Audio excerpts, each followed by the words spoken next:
নবগঠিত যে BNP committee হবে সেই কমিটি তো খায়রুল কবির খোকন এবং মঞ্জুর এলাহি আমাকে একটা ভালো সম্মানজনক পদে রাখবে, এটা আমার দৃঢ় বিশ্বাস। যেহেতু এই দলের সাথে অনেক ত্যাগ স্বীকার করেছে, এই 70টি বছর বাড়িতে ঘুমাতে পারিনি, বাড়িতে গেলে পুলিশের অত্যাচারে মসজিদে ঘুমিয়েছি, মানুষের বাড়িতে ঘুমিয়েছি, বিশেষ করে বন জঙ্গলে ঘুমিয়েছি। আশা করি আল্লাহ পাক রাব্বুল আরশের রহমতে এই দলটি যেহেতু আগামী দিন ক্ষমতায় যাবে, সেখানে কেন্দ্রীয় নেতৃবৃন্দ এবং আমাদের নেতা খায়রুল কবির খোকন ইনশাল্লাহ আমাকে যথেষ্ট মূল্যায়ন করবে এবং এ আমার প্রত্যাশা। আশা করি।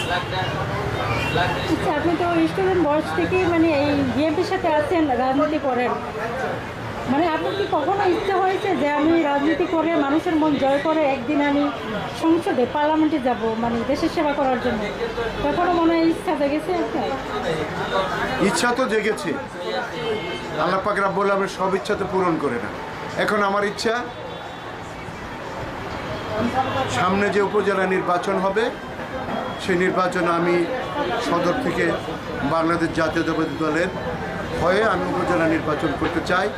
আশা করি কেন্দ্রীয় নেতৃবৃন্দ এবং আমাদের নেতা খায়রুল কবির খোকন ভাই আমাকে, আমি 1989 সালে উপজেলা নির্বাচন করেছিলাম, আমি যখন জাতীয়তাবাদী ছাত্র দলের যখন প্রেসিডেন্ট ছিলাম, সারা বাংলাদেশ কেন্দ্রীয় নেতৃত্ব বিপুল ভোটে আমি পাশ করেছিলাম। সেই বিজয়টা স্বৈরাচার এরশাদ সরকার আমার বিজয়টা ছিনে নিয়েছিল। এখনও মানুষের মনের মাঝে সেই জিনিসটা লালন এবং ধারণ করে আছে। বিজয় রশিদ নওশর যদি উপজেলা নির্বাচন করে, আমরা বিজয় রশিদ নওশরকে উপজেলা নরসিংদী সদর উপজেলা চেয়ারম্যান হিসেবে আমরা দেখতে চাই। আপনারা তো এখন মানে এখন রাজনীতি করে মানে এতটাই মানে অভিজ্ঞতা অর্জন করেছেন এই দলের জন্য, এখন মানে রাজনীতির পিছনে তো মানুষের অনেক মূল লক্ষ্য থাকে, সেই লক্ষ্যগুলো কি? মানে আমার মূল লক্ষ্যটা দেশের সেবা করা, দেশের সেবা করা। শহীদ রাষ্ট্রপতি জিয়া রহমান সাহেব আমাদের নেতা যেমন করে এই দেশের জন্য নিজের জীবনকে উৎসর্গ করেছে, আমরা তারই শিষ্য হিসাবে, তারই কর্মী হিসাবে আমরা চাই আমাদের জীবনকে দেশ ও জাতির জন্য উৎসর্গ করব। আপনারা বিএনপি পরিবারের লোক? যে আমরা বিএনপি পরিবারের লোক। বিএনপি পরিবারের লোক তো দুর্দিনে অনেক ক্ষতিগ্রস্ত হয়েছে, অনেক হামলা খেয়েছে, মানে তাদের ত্যাগের বিনিময়ে আজকে এই আপনারা সফলতা অর্জন করছেন। আমি 24টি বছর আমি শিক্ষকতা করেছি।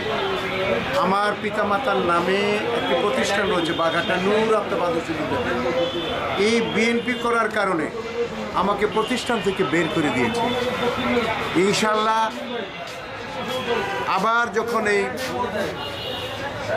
5ই আগস্টের পরে আবার আমাদের পরিবার আমরা আবার নেতৃত্বটা আমার নিয়েছি। কাজী এই বিএনপি করার কারণে আওয়ামী লীগ আমাদেরকে, আমার বাপ নামের যে প্রতিষ্ঠান, সেই প্রতিষ্ঠানে আমি অধ্যক্ষ ছিলাম, প্রধান শিক্ষক ছিলাম, সেই প্রতিষ্ঠান থেকে আমাকে বের করে দিয়েছে এই বাংলাদেশ জাতীয় দল করার কারণে। আপনি তো একজন ত্যাগী মানুষ, আপনার নাম কি এবং আপনার পদবী? আমি বললাম, আমার নাম বিজয় রশিদ, প্রিন্সিপাল বিজয় রশিদ নওশর। একসময় আমি অধ্যক্ষ ছিলাম, আবার প্রধান শিক্ষক ছিলাম। আমাদের আবার সবুজ পার্ক কলেজে আমি প্রভাষক হিসাবে চাকরি করেছি। আমার জীবনের ম্যাক্সিমাম সময়টা আমি শিক্ষকতার পিছনে ব্যয় করেছি।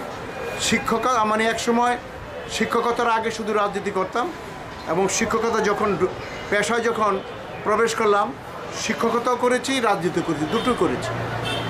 ধন্যবাদ। নরসিংদী কত আসনে আছেন?